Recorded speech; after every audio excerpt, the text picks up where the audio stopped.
5 மாதம்தான், 5 மாதம்தான் தமிழக அரசியல் கட்சி தலைவர்கள்லாம் வயிற்றில் நெருப்பை கட்டிக்கிட்டு இருக்காங்க. இந்த 5 மாதத்தில் என்னென்ன மாற்றங்கள் ஏற்படும் அப்படின்னு ஒரு விஷயத்த அவங்க கலக்கிட்டுருக்குன்னு சொல்லலாம். அந்த வகையில் இந்த 5 மாதத்தில் எப்படியாவது ஆட்சியை பிடிச்சிடணுங்கிற வேகத்தில் அதிமுக இருக்குது. ஆட்சியை மீண்டும் தக்க வச்சிடணும் அப்படிங்கிற முயற்சியில் தான் திமுக இருக்குது. தாவேகா இந்த முறை தனிச்சு போட்டின்னு சொல்லிட்டாங்க. அதனால் தனிச்சு போட்டி ஒரு கிங் மேக்கராக இருக்கணுங்க மாதிரி முடிவுக்கு தாவேகா வந்துச்சுன்னு சொல்லலாம். அந்தளவுக்கு தாவேகாவும் சட்டசபை தேர்தலை படு தீவிரமாக எதிர்நோக்க தயாராகிட்டாங்க. சரி, எல்லா அரசியல் கட்சிகளுக்கும் இப்போ ஒரே எதிரின்னு பார்த்தா எஸ்ஐஆர் தான். எஸ்ஐஆர் திருத்தத்துக்கு செய்யப்பட்ட பிறகு பார்த்திங்கன்னா பீகாரில் மகத்தான வெற்றியை பாஜக நிதிஷ்குமார் கூட்டணி பதிவு செய்திருந்தது. இது அரசியல் அரங்கில் பெரும் பரபரப்பை எடுத்து சம்பவம் சொல்லலாம். ஏன்னா அங்கே காங்கிரஸ் அண்டு லல்லு பிரசாத் குரூப் அணி வெற்றி பெறுவாங்கன்னு எதிர்பார்க்கப்பட்ட நிலையில் ஒரு மிகப்பெரிய தோல்வி தான் அவங்களுக்கு கிடைச்சிது. எதிர்கட்சி அந்தஸ்தே இல்லாத நிலை தான் அங்கே ஏற்பட்டுன்னே சொல்லலாம். இதனால் தேர்தல் முடிவுக்கு பிறகு பார்த்திங்கன்னா லல்லு குடும்பத்தில் ஒரு பிரளயமே ஏற்பட்டுக்குன்னே சொல்லலாம். லல்லு குடும்பத்தில் மிகப்பெரிய அளவில் ஒரு பிரளயமே ஏற்பட்டு அவங்களுடைய குழந்தைகளாகக்கூடியவர்கள் அரசியல் விலகுவதாகவும் வீட்டில் வெளிவதாகவும் சொல்லி ஒரு அறிவிப்பை வெளியிட்டாங்க. அந்த அளவுக்கு ஒரு குடும்பத்திலே குழப்பத்தை உண்டாக்குற அளவுக்கு பீகாரில் ஒரு தேர்தல் முடிவுகள் அமைஞ்சது சொல்லலாம். ஏன்னா இந்த அளவுக்கு ஒரு தோல்வி அவங்க எதிர்பார்த்துக்க மாட்டாங்க. கருத்து கணிப்புகள்லாம் யாருக்கு சாதகமாக இருந்ததுன்னு பார்த்திங்கன்னா பிஜேபிக்கு ஆதரவாக இருந்தால் கூட இவங்க பெரிய அளவில் தோல்வியடைய மாட்டாங்க, நெட்டு வரும், ஒரு குறிப்பிட்ட அளவு தான் தொகுதி இழப்பாங்க அப்படிங்கிற மாதிரிலாம் கணிச்சிருந்தாங்க.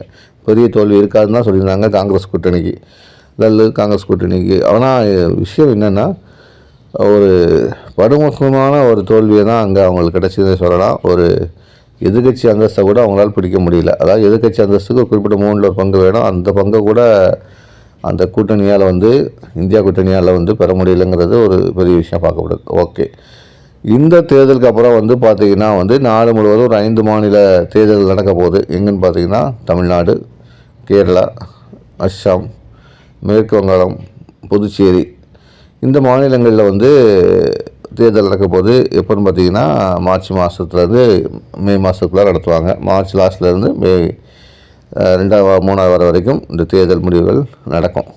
சரியா?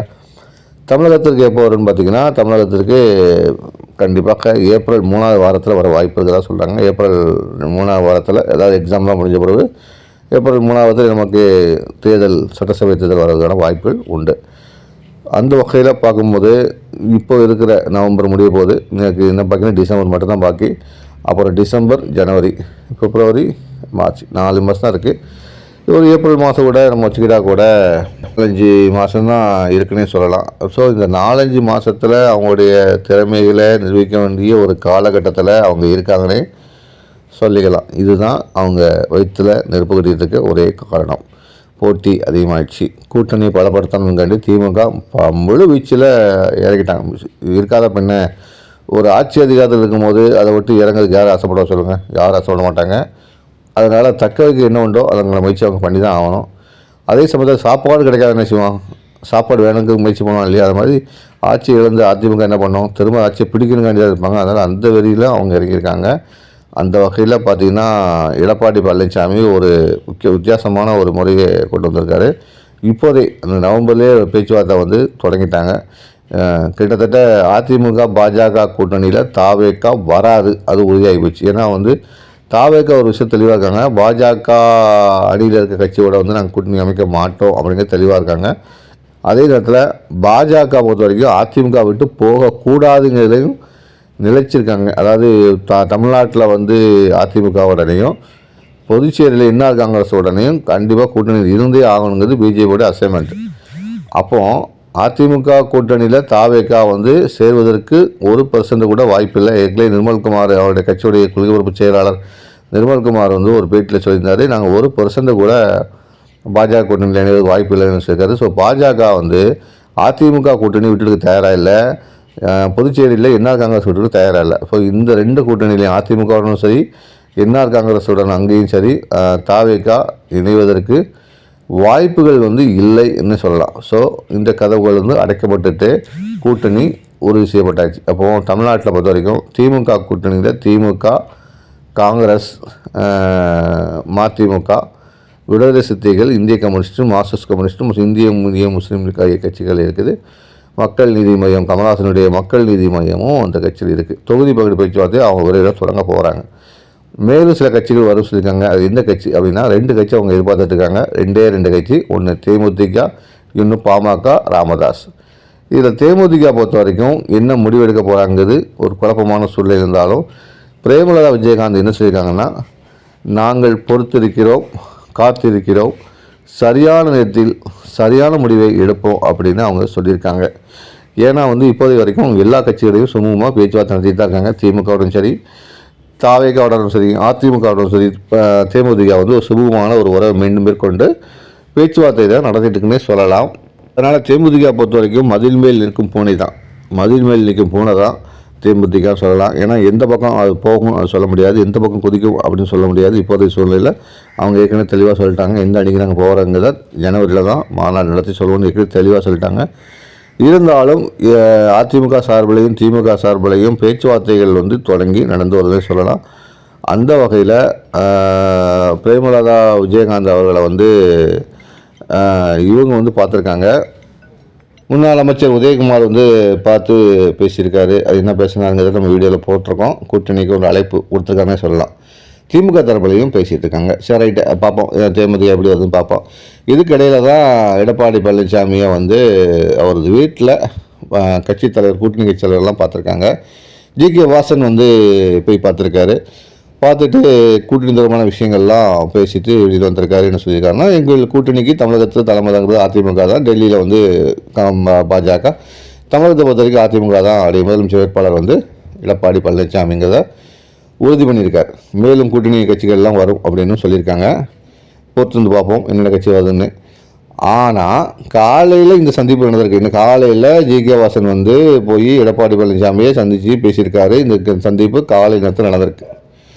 ஆனால் மாலையில் பார்த்தீங்கன்னா அதிரடி திருப்பமாக என்ன நடந்திருக்குன்னா, பாமக, அதாவது அன்புமணியுடைய ஆதரவாளர், பாமக எம்எல்ஏ சதாசிவம், அது அன்புமணி ஆதரவாளருடைய கருதப்படும் அன்புமணி ஆதரவாளர் எம்எல்ஏ சதாசிவம் போய் பார்த்துருக்காரு எடப்பாடி பழனிசாமி. இது சாதாரண எடுத்துக்கொள்ள முடியாது. ஏன்னா அன்புமணி பாமக அதிமுக பக்கம் போகிறதுல, அதிமுக பாஜக கூட்டணியில் போகிறது கிட்டத்தட்ட உறுதியான விஷயங்கிறத நம்ம பதிவிலேயே பேனாக்காரில் நம்ம ஏற்கனவே போட்டிருக்கோம். கிட்டத்தட்ட உண்மையாக கூட அது உறுதி செய்யும் வகையில் தான் இன்றைக்கி போய் பார்த்துருக்காங்க, பேசியிருக்காங்க, பல விஷயங்கள் பேசியிருக்காங்க. ஏன்னா கூட்டணியை உறுதி பண்ணுங்க. ராமதாஸ் அவர்கள் டிசம்பரில் தான் கூட்டணி அறிவிச்சு சொல்லியிருக்காரு இல்லையா, அதுக்கு முன்னால் இவங்களும் அறிவிக்க காட்டி எடப்பாடி சந்தித்து பேசியிருக்காங்க. கூட்டணி சம்மந்தமான பல விஷயங்கள் பேசப்பட்டிருப்பா சொல்லப்படுது. இந்த பேச்சுவார்த்தையுடைய முடிவுகளை அன்புமணிக்கு தெரிவிக்கப்பட்டிருக்கு. அன்புமணியும் சம்மதம் சொல்லியிருக்காங்க. அதை கிட்டத்தட்ட சீட்டு வர வரைக்கும் பேசியிருக்கதா சொல்கிறாங்க. இது விரைவில் வெளியிடப்படும். ஸோ அதிமுக தரப்பில் தமாகவுடையும் பாமகவுடையும் ஒரே நேரத்தில் அவங்க பேச்சுவார்த்தை நடத்தி முடிச்சிட்டாங்க. தேமுதிகவுடைய அவங்க உதயகுமார் அவர்கள் பேசி முடிச்சிருக்காங்க. ஒரே இடங்களில் 3 இடங்களில் இந்த பேச்சுவார்த்தை நடந்திருக்கு. அப்போ நம்ம ஏற்கனவே சொன்ன மாதிரி தாவேக்கா இல்லை, அதிமுக கூட்டணியில் இவங்க தான் பயணிக்க போகிறாங்க. ஒருவேளை இந்த கூட்டணி அமைஞ்சால் என்ன மாதிரி அணிகள் இருக்கும் அப்படின்னு பார்த்தீங்கன்னா, நீங்களே சொல்லுங்கள். அதிமுக, பாஜக, தமாக, பாமக, அன்புமணி, அப்புறம் இந்த கட்சிகள்லாம் உதிரி கட்சிகள்லாம் இடம்பெறுன்னு நம்ம சொல்லிக்கலாம். சரி, இந்த கூட்டணி வைத்து வெற்றி அடைந்து விடலாமா அப்படின்னு நம்ம யோசனை பண்ணோம்னா, அதிமுக கடந்த தேர்தலில் 22% வாக்குகளை பெற்றிருந்தது. கூட்டணி கட்சிகள் பாஜக வலிமையாக இருந்துச்சு. ஏன்னா பாஜக கூட்டணியில் பல கட்சிகள் இருந்தனால எல்லாம் இருந்தது. ஆனால் இப்போ அது ஒப்பிட முடியாது. ஏன்னா விஜயோடைய வருகைக்கு பிறகு எந்த அதிமுகவுக்கும் சரி திமுகவுக்கும் சரி ஓட்டு வங்கியுடைய விகிதம் குறைஞ்சிருக்குன்னு சொல்லலாம். அதனால் கூடுனதாக குறைஞ்சு சொல்ல முடியாது. வெற்றி தோல்வி அதை பொறுத்து அமையும் என்றாலும் கூட்டணி முக்கிய பங்கு வகிக்கும். அந்த வகையில் தாவேக்கா விஜய் தலைமையிலான கூட்டணி என்ன பண்ண போகிறாங்க அப்படின்னு பார்த்தீங்கன்னா, எங்கள் தலைமையில் தான் கூட்டணின்னு அவங்க சொல்லிட்டாங்க. மக்கள் மனம் விரும்பும் முதலமைச்சர் வேட்பாளர் விஜய் என்ற ஒரு கோட்பாடோட அவங்க மக்கள் சந்திக்கிறது ரெடி ஆகிட்டாங்க. இப்போ கரூர் சம்பவத்துக்கு பிறகு முடங்கி வந்தவங்க சிறப்பு பொதுக்குழு மூலம் விஜய் கொடுத்த ஊக்கம் மற்றும் விஜய் வெளியிடும் வீடியோக்கள் மூலம் எழுச்சி பெற்றவர்களாக இருக்காங்கன்னு சொல்லலாம் தாவேக்காவினர். அந்த வகையில் எஸ்ஐஆர் சம்மந்தமான ஒரு பொது ஆர்ப்பாட்டம் தமிழகம் முழுவதும் நடத்தியிருந்தாங்க. பிரம்மாண்டமான நடந்த ஆர்ப்பாட்டத்தில் ஏராளமானவர் பங்கேற்றாங்க. குறிப்பாக பார்க்கணுன்னா விஜய் இல்லாமலே இந்த கூட்டத்தில் அவ்வளோ மக்கள் பங்கேற்றாங்கிறது மிகப்பெரிய ஒரு விஷயமாக பார்க்கப்படுது. அதனால் விஜயை அரசியல் தள்ளி வச்சுட்டுலாம் பார்க்க முடியாது. அரசியலே விஜயாக மாறக்கூடிய சூழ்நிலையாகவும் இது இருக்குன்னே சொல்லலாம்.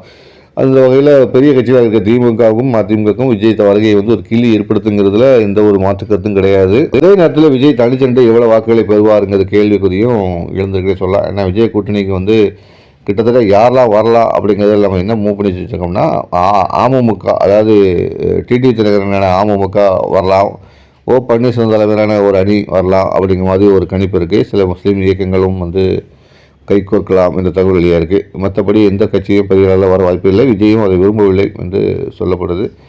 இருந்தாலும் இதை அரசியல் நோக்கில் பார்க்கும்போது யாருக்கு வெற்றி வாய்ப்புகள் உண்டு அப்படின்னு சொல்லும்போது சில விமர்சகர்கள்லாம் என்ன சொல்லியிருக்காங்கன்னு பார்த்தீங்கன்னா, விஜய் வந்து 234 தொகுதியில் தனிச்சு நின்றால் கூட 10 தொகுதிக்கு மேலே அவங்களால வெற்றி பெற முடியாது. 10 தொகுதியோட வெற்றி பெறுவது கடினம் தான். ஆனால் 20% மேலே வாக்குகளை வந்து அவங்க பெறுவாங்க.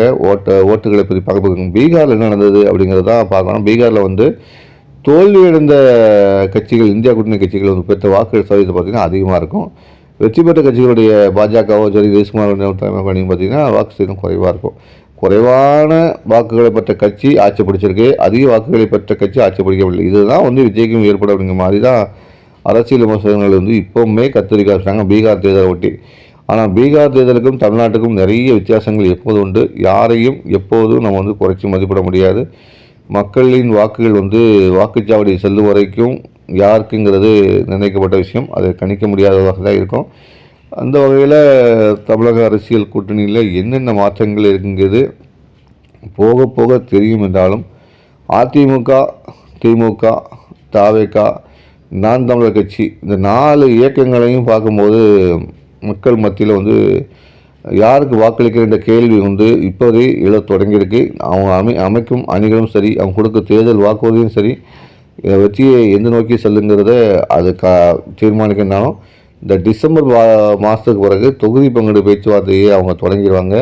யாருக்கு எவ்வளோ தொகுதிகள் கொடுக்கணும் அப்படிங்கிறதையும் வந்துடும். சலசலப்பும் கூட்டணிகள் வருவது இயல்பான விஷயம் என்றாலும் கண்டிப்பாக வரும். இந்த முறை வந்து காங்கிரஸ் கூட்டணியில், திமுக காங்கிரஸ் கூட்டணியில் காங்கிரஸுக்கு வந்து குறைந்த இடங்கள் ஒதுக்கப்படும் அப்படின்னு ஒரு தகவல் வெளியாக இருந்தது. ஏன்னா பீகார் தேர்தலை ஒட்டி அவங்களுக்கு குறைந்த இடங்கள் கொடுத்தால் போதும் அப்படிங்கிற மாதிரி தான் வந்து தகவல் வெளியாக இருந்த சூழ்நிலையில் வந்து காங்கிரஸ் என்ன பண்ணிட்டாங்கன்னா, தாவேகாவோட இணையிற மாதிரி ஒரு மாய பிம்பத்தை வந்து அவங்க ஏற்படுத்திட்டாங்க. அதாவது தாவேகாவோட நாங்கள் இணைந்து தேர்தல் சந்திப்போங்கிற மாதிரி ஒரு ரூல் விடுவாங்க. அதாவது என்னென்னா, திமுகவை தங்கள் பக்கம் திருப்புவதற்காக, திமுகவின் கவனத்தை தங்கள் பக்கம் திருப்புவதற்காக என்ன பண்ணாங்கன்னா, தாவேகாவுடன் கூட்டணி அப்படிங்கிற மாதிரி ஒரு மாய பிம்பத்தை ஏற்படுத்துகிறாங்க. இதன் மூலம் என்னென்னா அவங்களுடைய ரேட்டிங் வந்து அதிகரிக்காங்க. அதாவது பீகார் தேர்தலை காரணம் காட்டி தொகுதிகளை குறைத்து விடக்கூடாது என்பதற்காக அவங்க வந்து இந்த மாதிரி ரேட்டிங் விஷயத்தில் வந்து தாவேகாவுடன் கூட்டணிங்கிற ஒரு மாய வலையை வந்து விரித்து திமுகவினர்களை சிக்க வைக்க பார்க்குறாங்க. பட் திமுக வந்து 50 ஆண்டு கட்சி மட்டும் இல்லை, பாரம்பரியமான கட்சி மட்டும் இல்லை, அரசியலில் நுண்ணறிவு பெற்ற கட்சி. அந்த கட்சிக்கு யார் எந்த மாதிரி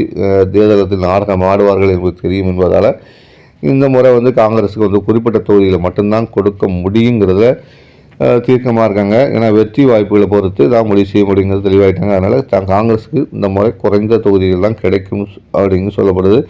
திமுக கூட்டணி சதுரங்கட்ட ஆரம்பித்து விட்டது. அதிமுக கூட்டணியிலும் தொகுதி பங்கீடு பேச்சுவார்த்தை தொடங்கியாச்சு. கூட்டணியில் யார் யார் என்பது தொடங்கிட்டாங்க. விஜய் தரப்பிலையும் மக்கள் சந்திப்பை நோக்கி பயணிக்க தொடங்கிட்டாங்க.